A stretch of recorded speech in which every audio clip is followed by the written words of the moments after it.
had really the opportunity of hearing excellent 4 presentations. The one from Angelo really showed, stressed the importance of the drilling initiatives and their impact on the results on different fields. We then saw some very nice examples on the satellite data availability and contributions, Miro with the Medship and GoShip proposals, and a very nice final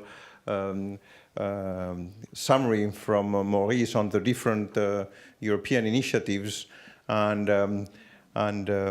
to me, I have a personal summary of the 4 presentations, and it is, and actually, all of them, all of you actually said what I'm going to say, but my feeling is that we are missing a strategy. We have instruments, we have ideas, we have scientists. I'm not sure we have a general strategy. But let's see. I can't see you, so anybody who has questions, please. I think it is the time now for the audience. Okay, I see. Okay, thanks. Please. Yes, I fully concur with you. There is no strategy, and there is a big fragmentation of approaches. For instance, here you showed ship-based and space-based activities. We didn't mention marine stations. And marine stations are also large research infrastructures that should be distributed along all the coasts. And you were speaking about the coast. So these are missing from the strategy in this room. So there is a very big fragmentation. And with these tools, we find what we are looking for. For instance, in space observation, you don't see the jellyfish. Speaking about ecosystems, and then it's only chlorophyll on the surface is very optimistic as a description of how the ocean works. So there are other tools to implement, to go together with all these. And the strategy must be to be all together and doing these things, and not only the lobby of the ships, and then there is the lobby of the stations, and then there is the lobby of the Atlantic, and the lobby of the Mediterranean, and so on. We have to copy the people in physics. They convinced the public that the boson is more important than life. And we are investing a lot of money for these things, and not so much for these problems that are much more important for our well-being. And there is also, for strategies, there is also the European Marine Board. They issued this big book about navigating the future 4, and so many of the writing things that you were mentioning about are written here. But exactly, so that's why I remember it, okay? So maybe we don't have to reinvent the wheel over and over again. There are too many documents, and we do not speak with one voice. I think I have no special comment. I basically agree, and I'm sure we all basically agree, so I open again to the floor. Yes, please. Thank you very much. Good morning. My name is Lyle Gloka. I'm with the Convention on Biological Diversity based in Bonn. This is a global biodiversity-related treaty. 120 countries are members, including many of the Mediterranean countries. One of the things that I found very interesting in the panel discussion was the notion that we've seen a revolution in technologies to allow us to measure physical oceanographic features.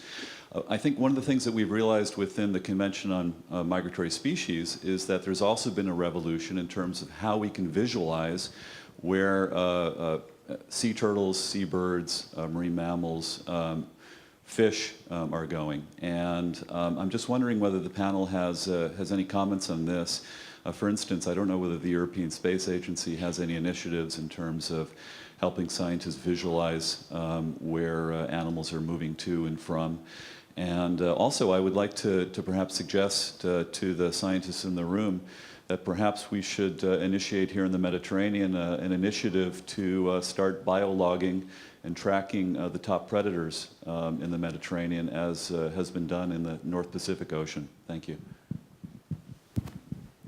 Well, I can just quickly answer very quickly that there are different initiatives of the kind of you're mentioning with sea turtles, with top predators, with tuna fish, with turtles, as I'm saying, etc. And actually already working people from the Mediterranean and with NOAA in particular on really trying to approach actually the physical and the biological world and to see really the relation between the front, the dynamics, the eddies, and the different migrations. But if you want to address. No, indeed, visualization is something essential also. Because you asked the question whether ESA is helping scientists in that, the answer is yes. We have several programs ongoing with scientists where visualization plays an important role. We work, for example, with all the UN conventions together, Climate Change Convention, Biological Diversity, Ramsar Convention, wetlands, etc. We have a climate change initiative where we indeed try to ingest space-produced data to the essential climate variables, the ECVs, at least some of them, I think 21 of the ECVs. So we have working groups on that, and that includes visualization. And we have something that is called an integrated application program, so where we really try to bring space technology and other technologies, including visualization, together in order to derive new products, things that have not been thought about before. That ranges from bird strike for airplanes when they take off to solar-driven vehicles. So these are all initiatives within ESA, of course fragmented because our main business is putting space infrastructure up into space. But the bridge is already being built to help scientists and to help other applications, non-scientific applications, to visualize things and to go beyond what has been done before. Yeah, but we must be realistic. In fact, for remote sensing, it's very effective when you want to do some tracking, for example, for birds, for marine animals, or something. But you cannot use it for fish estimations, for biomass estimations, and the problem is that you are looking at the surface, and it's mainly for even if we have new sensors, for example, biological sensors with DNA probes and so like this, visualization, in situ visualizations, laser systems to measure size of particles, but you need in situ platforms to develop that. Thanks very much, Mauric. I think we are all convinced that we need complementarity and integration, so I'm not going to go further on that. I think we have another question in here, Laurent Mortier. Mortier from Einstein Paris 6 University. Yes, I fully agree that we have no strategy, but for what Miro and Maurice has presented, the challenge to organize these multi-year and long-term survey, I think it's quite a feasible challenge. But on the other side, the panel have not mentioned the fact that at the national level, some observatories which already integrates this multi-platform approach are already set up, even if they are young. They are already integrating several, and this still growing biological observations. So, and from these observatories we have in Spain, there are also in Spain, France, Greece, also developing in some thousand countries like Lebanon and Algeria. And maybe the main challenge we will face in the next year is how to integrate these regional observatories. And at this moment, there are fairly national-based initiatives and with almost no coordination at all, except for platforms, thanks to the marine research infrastructure that Europe helps us to build. So I think the main challenge is how to integrate these regional observatories, and at the moment, very little thought, except maybe in the Perseus program. So maybe CIESM is also room for thinking about that. Thank you.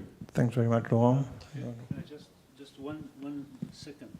Yeah, that's a very good point, and I would invite you, to all of you, to have a much detailed discussion on a Medship initiative today at 5:30 in room ground large, first floor at 5:30, from 5:30 to 6:30. Medship round table. Thank you. Tomorrow, sorry. You're right. Okay, Angelo. Yeah. You know better than me, so forget about this information. Yeah, Angelo. Yeah, regarding also the coordination among the marine station that was raised in, I mean, this is all similar comments. In the Arctic, there are about 60 Arctic stations. And there has been a very successful, long-lasting program funded by the Commission, whose acronym I've been trying to find. It sounds like something like Connect or something similar. I can provide you the right name. They coordinate all these stations. They share use of the stations. They share the data. They organize how to collect data in a similar way so that the data in Russia, US, Canada, Greenland. So there are ways to coordinate research stations. So perhaps Arctic is a region, the Med is a region. It has been done before. We just have to get organized. Thanks very much, Maurice. I think that we will discuss tomorrow about that point, because I think coordination, you know that coordination between the different national countries need money. It means that we need to find a way to increase these cooperations, and how it could be supported by the different countries who want to use the data. Okay. Thanks very much, Maurice. I think it's been a really very nice and interesting panel with a very useful presentation, nice discussion. I think it's time for a quick coffee break. So I thank you, everybody, for being here. Thank you.